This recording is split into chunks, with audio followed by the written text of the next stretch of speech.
Salam alaikum et bienvenue. On est le 4 juillet 2026. Avant de commencer, j'ai une question rapide pour vous. Ça prend 10 secondes. Est-ce que vous aimeriez avoir un guide complet sur l'Algérie économique 2026 ? Tout ce qu'on a décortiqué ensemble depuis des mois, le GAFI, les investissements étrangers, le ferroviaire, le phosphate, le dessalement, l'intelligence artificielle, la diaspora scientifique, tout ça réuni dans un seul document que vous pouvez lire, garder et partager. Si oui, écrivez juste « oui » en commentaire maintenant. Et dites-moi quel sujet vous intéresse le plus. Je lis tous les commentaires. Vos réponses vont décider si je le crée ou pas. Maintenant, l'actualité. 4 sujets importants pour ce 4 juillet sans sport. Le FMI vient de confirmer que l'Algérie est désormais la première économie du Maghreb et la 4e d'Afrique, avec un PIB de 317 milliards de dollars en 2026. Sonatrach vient de réduire ses prix de vente du GPL de 2 à 10%. La récolte céréalière 2026 dépasse les 50 millions de quintaux, un record historique, et dans 5 jours, le 9 juillet, la postille entre officiellement en vigueur pour tous les Algériens. C'est par partie 1, l'Algérie première économie du Maghreb, et 4e d'Afrique. Le FMI confirme, le Fonds monétaire international vient de publier ses dernières prévisions économiques mondiales. Et pour l'Algérie, les chiffres sont historiques. Le PIB de l'Algérie devrait atteindre 317,17 milliards de dollars en 2026. C'est en hausse par rapport aux 285,72 milliards de dollars de 2025. Et ce niveau place l'Algérie dans un classement très précis, première économie du Maghreb, devant le Maroc et la Tunisie. Et 4e économie d'Afrique, derrière l'Afrique du Sud, l'Égypte et le Nigeria. Pour contextualiser ce chiffre, de 317 milliards de dollars, c'est une économie plus grande que celle du Portugal, plus grande que celle de la Roumanie, plus grande que la Nouvelle-Zélande. Ce n'est pas rien. Le FMI prévoit également un taux de croissance de 3,8% pour l'Algérie en 2026, largement au-dessus de la moyenne mondiale, estimée autour de 2,8%. C'est la preuve que la dynamique économique algérienne est plus forte que celle de la plupart des pays comparables. En parité de pouvoir d'achat, indicateur qui mesure la richesse réelle en tenant compte du coût de la vie, le PIB algérien atteint 940 et 1,54 milliard de dollars, presque 1000 milliards. C'est la mesure de la richesse réelle que génère l'économie algérienne pour ses habitants. Le PIB par habitant est estimé à 6 628 dollars en 2026 contre 6 046 dollars en 2025, une progression de presque 10% en un an. Mais attention à la lecture. Le FMI souligne clairement que cette croissance repose encore largement sur les hydrocarbures. La part de l'industrie hors pétrole dans le PIB reste autour de 5 à 7%, loin de l'objectif de 12 à 15% que Tebboune a fixé pour 2030. Le chemin vers une économie véritablement diversifiée est encore long, mais la trajectoire est bonne. L'objectif déclaré par le gouvernement algérien est d'atteindre 400 milliards de dollars de PIB d'ici 2027. Pour y arriver, il faudra maintenir ce rythme de croissance tout en réduisant la dépendance aux hydrocarbures. Les signaux de ce mois de juin, les 350 projets d'investissement étrangers, le retrait du GAFI, le lancement du TSGP, les accords industriels avec la Russie, l'Inde, l'Allemagne et la Corée, disent que l'Algérie avance dans la bonne direction. Partie 2, Sonatrach réduit le prix du GPL. Ce que ça change pour les familles algériennes. La deuxième actualité touche directement des millions de foyers algériens dans leur quotidien. Sonatrach vient d'annoncer une réduction de ses prix de vente officiels du gaz de pétrole liquéfié, le GPL, de 2 à 10% selon les destinations. Pour ceux qui ne sont pas familiers avec le sujet, le GPL, c'est le gaz qu'on utilise sous forme de butane ou de propane dans les bouteilles de gaz domestiques, dans les cuisinières, dans les chauffe-eau et dans certains véhicules qui fonctionnent au GPL carburant. C'est un produit de première nécessité pour des millions de ménages algériens. La réduction varie selon les destinations géographiques de livraison. Les marchés les plus éloignés bénéficient d'une baisse plus importante pour tenir compte des coûts de transport. Cette logique tarifaire différenciée montre que Sonatrach cherche à soutenir particulièrement les régions les plus vulnérables économiquement, souvent situées loin des centres de production. Pourquoi Sonatrach réduit-il ses prix maintenant? Plusieurs explications convergent.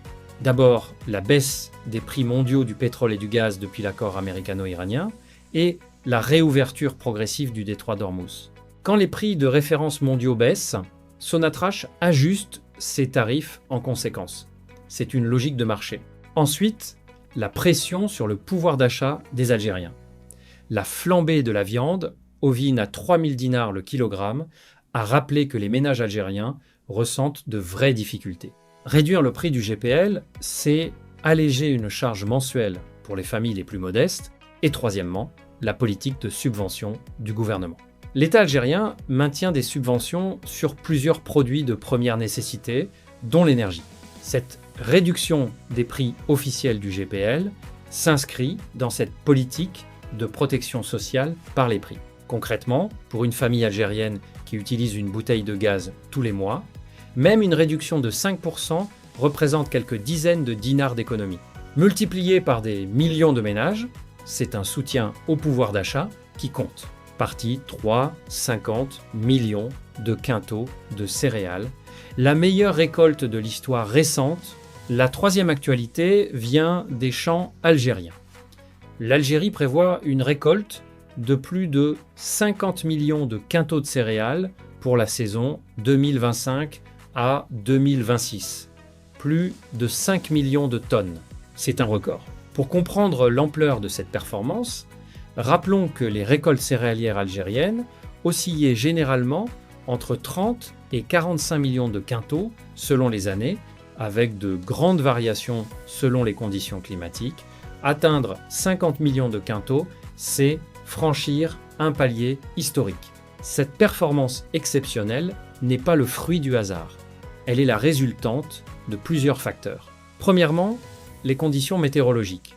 Cette saison 2025 à 2026 a été marquée par des précipitations bien réparties en automne et en hiver dans les grandes régions céréalières du nord du pays. Ces pluies au bon moment ont permis une levée des semis excellente et un développement vigoureux des cultures. Deuxièmement, les intrants agricoles.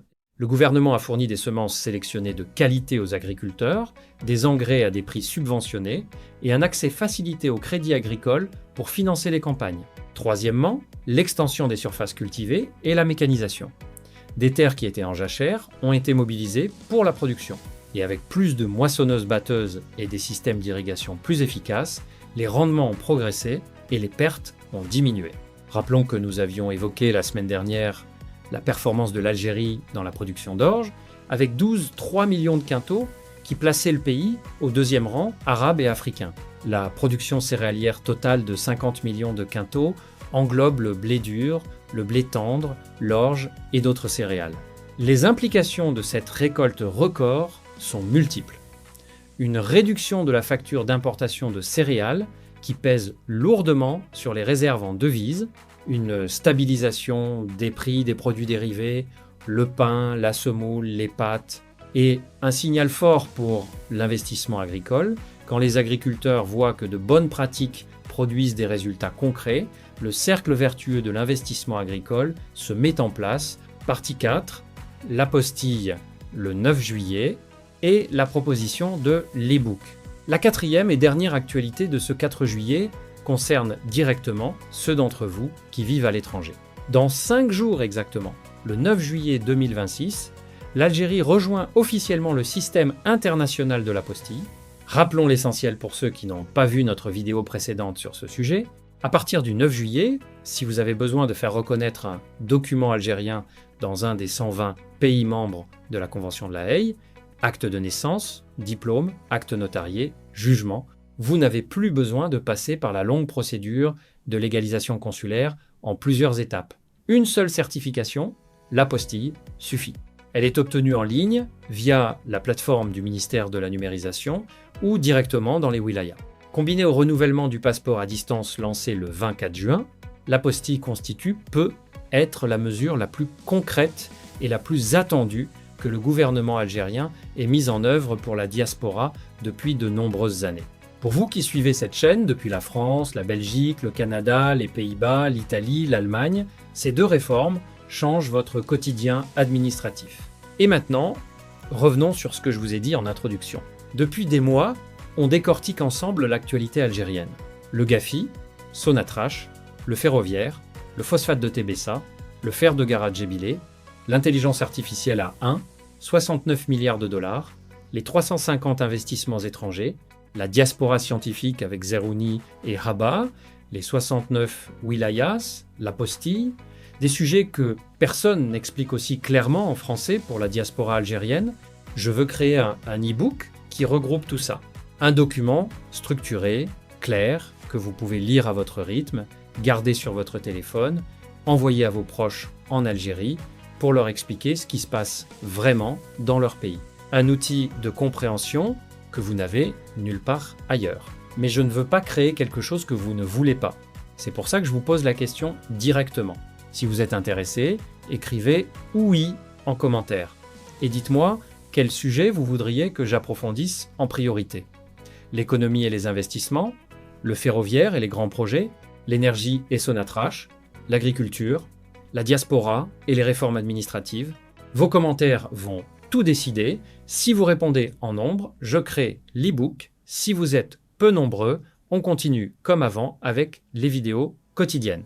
La parole est à vous. Voilà pour ce 4 juillet 2026. Le FMI confirme que l'Algérie est la première économie du Maghreb et la 4e d'Afrique avec 317 milliards de dollars de PIB.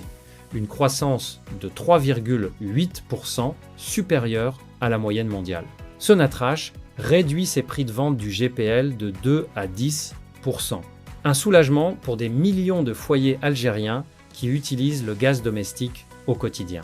L'Algérie prévoit une récolte céréalière record de plus de 50 millions de quintaux pour la saison 2025 à 2026, le meilleur résultat de l'histoire récente, et dans 5 jours, le 9 juillet, l'apostille entre en vigueur.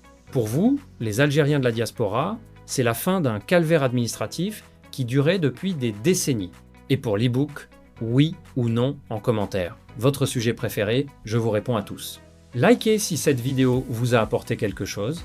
Abonnez-vous pour ne rien rater.